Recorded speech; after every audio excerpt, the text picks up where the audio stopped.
جی بالکل، جس طرح آپ نے فرمایا ہے کہ آپ کا کاروباری مسئلہ ہے پچھلے ٹائم سے کچھ دنوں سے، تو میں حدیث مبارکہ کی روح سے آپ کو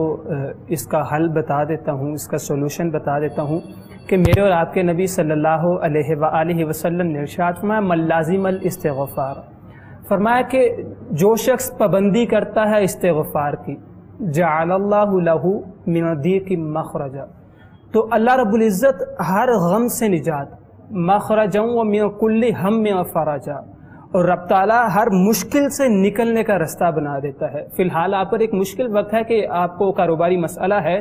تو میری آپ سے رائے یہ ہے کہ آپ استغفار کی پابندی کریں۔ اب استغفار ہے کیا چیز؟ کہ رب تعالیٰ کے حضور اپنے گناہوں کی بخشش طلب کرنا۔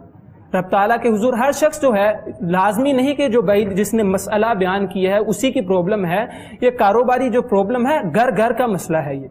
تو جو بھی ناظرین سن رہے ہیں ان سے میں ریکویسٹ کروں گا کہ استغفار رب تعالیٰ کے حضور ہر شخص عاجزی انکساری کے ساتھ شرمندگی کا اظہار کرتے ہوئے تائب ہو جائے اور عرض کرے کہ مالک و مولا میں بدکار تھا، میں نے نافرمانیاں کی ہیں، میں تیری بارگاہ میں آ گیا ہوں، تائب ہو گیا ہوں، انعام کیا ملے گا؟ اسی حدیث مبارکہ کے اگلے الفاظ میں سناتا ہوں کہ میرے اور آپ کے نبی صلی اللہ علیہ وآلہ وسلم نے ارشاد فرمایا وَرَزَقَهُ مِنْ حَيْثُ لَا يَحْتَسِبُ، کہ رب تعالیٰ تجھے پھر وہاں سے رزق عطا فرمائے گا کہ جہاں سے تیرا وہم و گمان بھی نہ ہوگا۔ بالکل ٹھیک ہے، تو آپ استغفار لازم کریں تو انشاءاللہ اللہ رب العزت اپنا کرم کرے گا۔